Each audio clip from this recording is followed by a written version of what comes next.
Thank you very much for joining me for this session of Dr. Plotzker's Mind.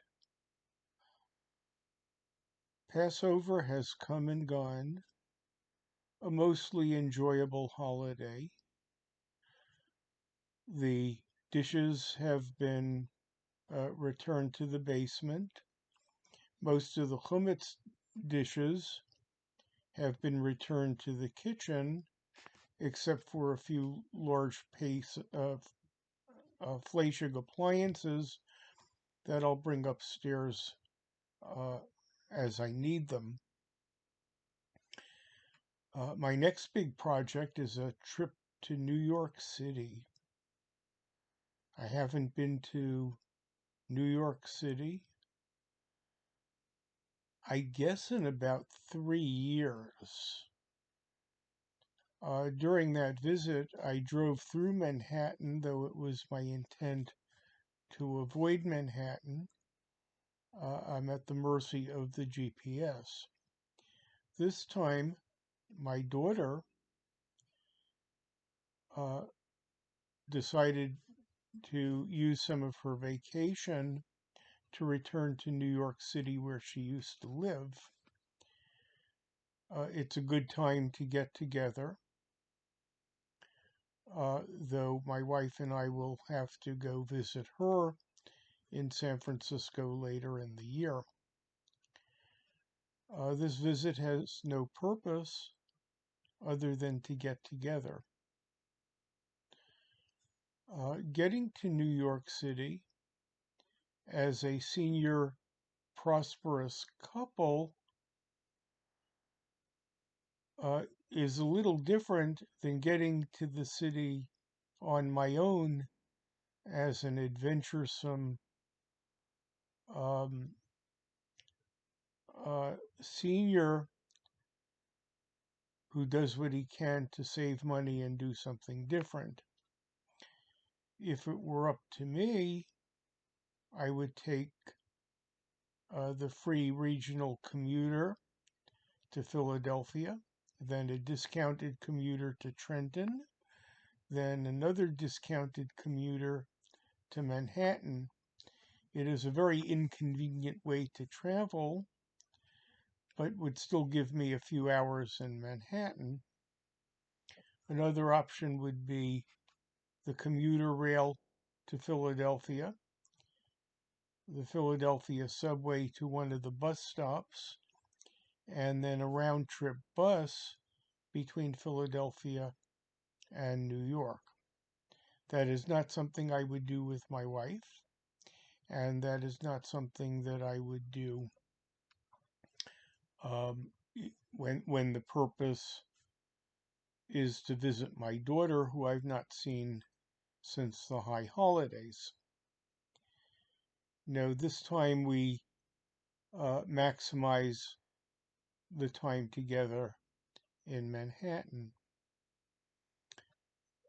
There are a few options. The most expeditious is Amtrak. Amtrak, even with a senior discount, charges about $80 to get there, but $133 to come home. Our local congressional delegation, going back 40 years now, has commuted uh, to Washington every day. The future President Biden, under some very difficult circumstances. As a result, they are all great supporters of Amtrak, but the pricing is not at all user friendly. Another option would be to take Amtrak to New York City and then take the Greyhound bus back home. I could do that. It would save a lot of money. It would also put some time constraints on my travel. So when convenience is paramount, nothing beats the car. The car has been my freedom. Driving to New Jersey requires about 2 hours of attention, maybe a little bit more. It can be nerve-wracking driving at times.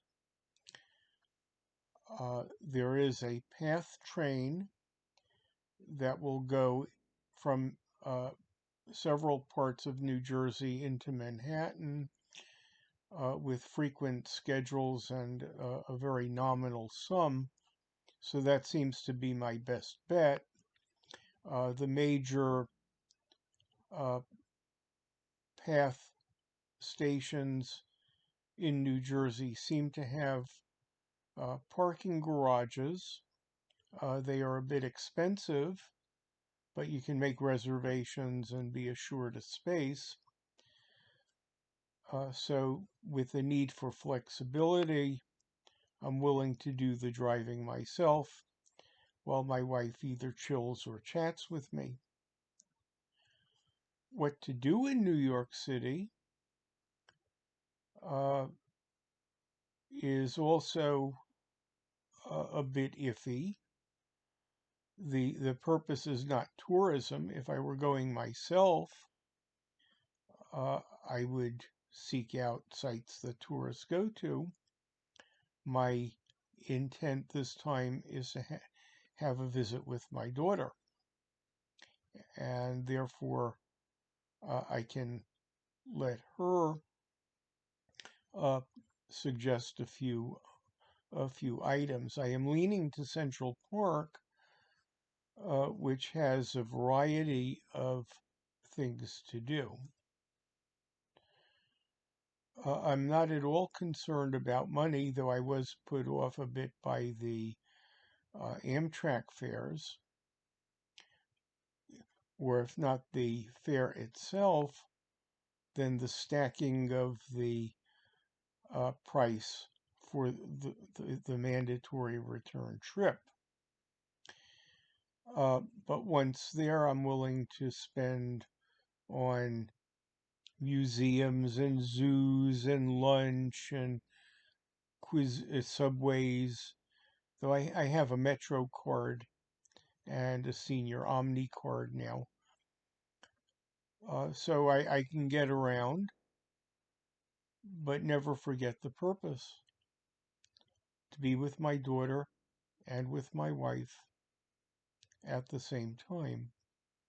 I'm willing to put up with some traffic, paying attention on the New Jersey Turnpike racetrack, and dealing with costly parking garages to be able to do that.